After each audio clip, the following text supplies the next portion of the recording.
ملت اسلامی السلام علیکم ورحمۃ اللہ وبرکاتہ۔ وعلیکم السلام ورحمۃ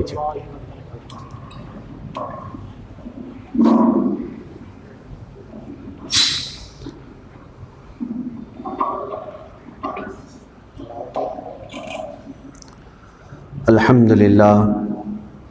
الحمد للہ الحنان المنان الذي خلق الانسان وعلمہ البیان، والصلاة والسلام على رسوله سید الانس والجان وعلى آلہ واصحابہ ذوی الخیر والاحسان، اما بعد فاعوذ باللہ من الشیطان الرجیم، بسم اللہ الرحمن الرحیم۔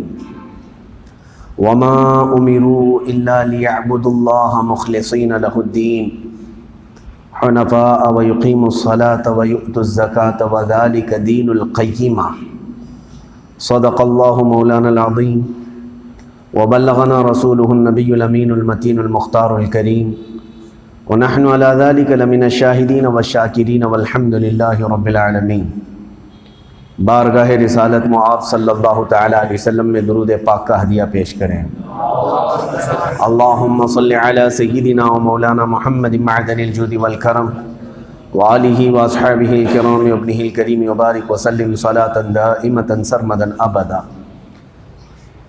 قرآن عظیم میں اللہ عز و جل نے ارشاد فرمایا، اور لوگوں کو صرف اس بات کا حکم دیا گیا ہے کہ وہ خالص اللہ کی عبادت کریں، خالص اسی کے لیے عبادت کریں۔ لِيَعْبُدُوا اللَّهَ مُخْلِصِينَ لَهُ الدِّينَ، اسی کی طرف توجہ کرتے ہوئے اپنے دل سے عبادت کریں۔ حنفاء کہتے ہیں بالکل درمیان میں ہونا، نہ زیادتی میں نہ کمی کی طرف جانا۔ وَيُقِيمُوا الصَّلَاةَ وَيُؤْتُوا الزَّكَاةَ، جو لوگ نمازیں قائم رکھتے ہیں اور جو لوگ زکوٰۃ دیتے ہیں، یہی مضبوط دین پر رہنے والے لوگ ہیں۔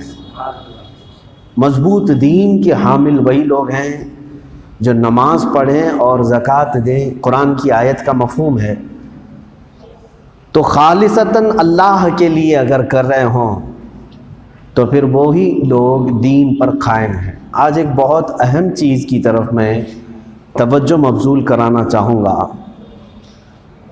ہم سب مسلمان ہیں، ہم نے یہ سمجھ لیا کہ ٹوپی پہننے کا نام مسلمان ہے، کرتا پائجامہ پہن لیں تو مسلمان ہیں، داڑھی رکھ لیں تو مسلمان ہیں۔ سب سے پہلی چیز تو یہ ہے کہ مسلمان کو خود پہلے یقین ہو جائے کہ میں جس دین پر قائم ہوں یہ سب سے سچا دین ہے۔ جب تک اسے خود کو یہ یقین نہیں ہو سکتا، اسے اس کے دین کا کوئی فائدہ نہیں مل پائے گا۔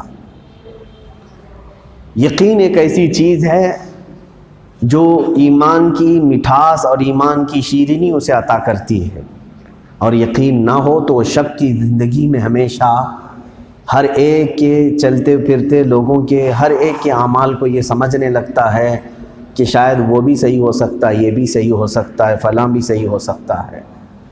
اسی اعتبار سے اس کا خاتمہ ہو جاتا ہے اور وہ دین کے اندر آ ہی نہیں پاتا۔ دین کا سب سے پہلا بنیادی رکن جو ہے، میں اس کی طرف آپ کو توجہ دلانا چاہتا ہوں کہ اللہ کے حبیب صلی اللہ تعالیٰ علیہ وسلم سے پوچھا گیا تھا اسلام کیا ہے، ایمان کیا ہے، تو حضور اکرم صلی اللہ تعالیٰ علیہ وسلم نے فرمایا ان تؤمن باللہ، تم اللہ پر یقین رکھو، آخرت پر یقین رکھو۔ یقین دل کا نام ہے، جس کے اندر ذرا برابر بھی شک آیا تو گویا کہ اس نے یقین کیا ہی نہیں، یقین نہیں ہے اس کے اندر۔ اور دو چیزیں میں آپ کو بتاؤں، ایمان کسے کہتے ہیں؟ ایمان یا عربک ورڈ ہے، ٹرسٹ کرنا کسی کے اوپر، بھروسہ کرنا کسی کے اوپر، اعتماد یقین کرنا، اس کو کہتے ہیں ایمان۔ آپ کہتے ہیں نا آمنت باللہ، میں یقین کیا اللہ پر، میں ایمان لایا اللہ پر۔ ایمان لانے کا مطلب کیا ہے؟ میں دل سے یقین کیا۔ دو اپوزٹ چیزیں ہیں، ایک ہے یقین، اس کے اپوزٹ میں کیا آتا ہوگا آپ کو معلوم ہے؟ شک۔ شک اور یقین دو چیزیں کیا ہیں؟ اپوزٹ ہیں، جیسے دن اور رات اپوزٹ ہیں۔ اگر کوئی یہ کہے کہ میں اس کو دن مانتا ہوں پھر ساتھ میں یہ بھی کہے نہیں چاند نکلا ہوا ہے، تارے دکھ رہے ہیں، تو گویا کہ وہ دن کو یقین نہیں کر رہا ہے۔ رات کے وقت میں نے پوچھا آپ سے ابھی کیا چل رہا ہے، آپ نے کہا یہ رات ہے لیکن سورج بھی نکلا ہوا ہے۔ تو ایسے شخص کو کیا کہیں گے؟ اس کو رات کا یقین ہے ہی نہیں، ایک طرف رات کی بات بھی کر رہا ہے اور سورج کی بات بھی کر رہا ہے۔ یہ مثالیں میں آپ کو اس لیے سمجھا رہا ہوں میرے عزیزو، جس بندے نے کہا میں ایمان لایا اللہ پر، میں یقین کیا اللہ پر، تو اب حق تو یہ ہے کہ کسی اور ذات کی کہی ہوئی بات کو وہ کبھی بھی تسلیم نہ کرے۔ اس کو کہتے ہیں ایمان، یقین۔ ہاں، اللہ تعالیٰ نے اپنے حبیب صلی اللہ علیہ وسلم نبیوں کے ذریعے سے جو بات ہم تک پہنچائی اس پر یقین کرنا، ٹرسٹ کرنا، بھروسہ کرنا، اسی کا نام ایمان ہے۔ اور اگر آپ نے شک کیا کہ پتہ نہیں ایسا کروں گا تو کیا ہوگا، تو گویا کہ آپ ابھی یقین کے دائرے میں آئے ہی نہیں۔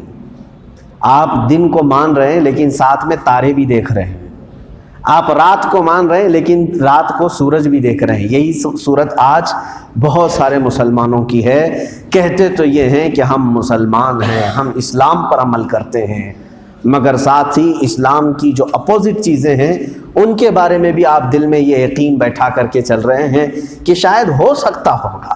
میرے مصطفیٰ کریم صلی اللہ تعالیٰ علیہ وسلم نے جو بیان فرما دیا آقا کونین صلی اللہ تعالیٰ علیہ وسلم، اس پر کیسا یقین ہونا چاہیے۔ جب تک آپ کے دل کے اندر اخلاص اور یقین نہیں ہوگا آپ کا ایمان کمال کو پہنچا ہی نہیں ہے۔ اعلیٰ حضرت فاضل بریلوی رضی اللہ تعالیٰ عنہ، عاشق رسول کیسا ہوتا ہے دیکھیں آپ۔ ایک مرتبہ بریلی اور اس کے اطراف میں ایک بیماری پھیلی تھی، وبا پھیلی تھی، جیسے آج بیماری کا ایک پھیلنے کا اندیشہ ظاہر ہے۔ واللہ اعلم بالصواب، اللہ ہی بہتر جانتا ہے کون سی بیماری ہے، کون سی بلا ہے، کون سی وبا ہے۔ جو کچھ بھی ہم تک پہنچ رہا ہے وہ میڈیا کے ذریعے سے، ڈپارٹمنٹ کے ذریعے سے، ڈاکٹروں کے ذریعے سے۔ بہرحال وقت گزرتا جائے گا اور اس کی بھی خبر ہو جائے گی سب کو۔ بریلی اور اس کے اطراف میں ایک وبا پھیلی تھی، گلے میں گانٹھ ہوتی تھی اور اس کے بعد 1-2 دن کے بعد آدمی انتقال کر جاتا تھا۔ غالباً وہ پلیگ کی بیماری یا کوئی بیماری اس طرح کی پھیلی ہوئی تھی۔ اب یہ بیماری جب پھیلی، اعلیٰ حضرت فاضل بریلوی رضی اللہ تعالیٰ عنہ کے گھر میں بھی بخار کی شدت محسوس ہوئی۔ اس وقت بخار آتا تھا اور اس کے بعد تھروٹ انفیکشن جیسے آج ہو رہا ہے۔ اعلیٰ حضرت کے گلے میں تکلیف ہونے لگی۔ آپ نے حکیم کو بلایا، حکیم نے ٹیسٹ کیا۔ اس وقت غنیمت یہ تھی کہ ٹیسٹ کٹ جو ہے چائنا سے نہیں آتے تھے۔ وہ اچھا کام تھا کہ حکیم ٹیسٹ کرتے تھے، ہر ایک کا اپنا چیک کرنے کا طریقہ ہوتا تھا۔ آج جو ٹیسٹ کٹ کہہ دے اس پر ایمان لانا پڑتا ہے لوگوں کو۔ ایسا ہی تو چل رہا ہے، اللہ معاف کرے۔ مشینوں کا دور ہے۔ اعلیٰ حضرت رضی اللہ تعالیٰ عنہ کو چیک کیا حکیم نے اور کہا کہ جو وبا پھیلی ہے مجھے اندیشہ ہے کہ وہی وبا آپ کو بھی لگی ہے، اور گانٹھ جو نظر آ رہی ہے یہ اسی کی گانٹھ ہے۔ اعلیٰ حضرت رضی اللہ تعالیٰ عنہ نے فرمایا ہو ہی نہیں سکتا، مجھے یہ بیماری نہیں ہوگی، نہیں آئی ہے، کچھ اور ہوگا، آپ اور تحقیق کر لیں۔ حکیم نے اور تحقیق کیا۔ اس کے بعد انہوں نے کہا کہ میرے علم کے مطابق تو مجھے یہی لگ رہی ہے، کیونکہ کامن ابھی چل رہی ہے، یہی بلا، یہی وبا چل رہی ہے۔ تو اعلیٰ حضرت رضی اللہ تعالیٰ عنہ نے فرمایا نہیں، مجھے تو لگتا ہے کہ وہ نہیں ہے، کچھ اور ہو سکتا ہے۔ تو حکیم نے کہا کہ آپ حکیم ہیں، آپ ڈاکٹر ہیں یا میں ڈاکٹر ہوں؟ آج یہی ہم سے بھی کہا جاتا ہے۔ اعلیٰ حضرت رضی اللہ تعالیٰ عنہ نے فرمایا کہ آپ ہی حکیم ہیں، آپ ہی ڈاکٹر ہیں، لیکن بات یہ ہے کہ یہ وبا جب سے پھیلی تھی، یہ وبا جب پھیلی تو مجھے بھی خبر ہوئی۔ مصطفیٰ کریم صلی اللہ تعالیٰ علیہ وسلم کی تعلیمات میں میں نے دیکھا کہ اگر کوئی بیماری پھیلے تو کیا کیا جائے۔ نبی کونین صلی اللہ تعالیٰ علیہ وسلم نے ارشاد فرمایا اگر کوئی سخت ترین بیمار ہے تو اسے دیکھ کر یا سن کر کے یہ دعا پڑھو، الحمدللہ الذی عافانی مما ابتلاک بہ وفضلنی علی کثیر ممن خلق تفضیلا۔ یہ حدیث پاک میں موجود ہے۔ اللہ کے نبی صلی اللہ علیہ وسلم نے فرمایا جس نے یہ پڑھا اللہ رب العزت پوری زندگی اس کو اس بیماری میں کبھی مبتلا نہیں کرے۔ یہ میرے آقا صلی اللہ علیہ وسلم نے فرمایا.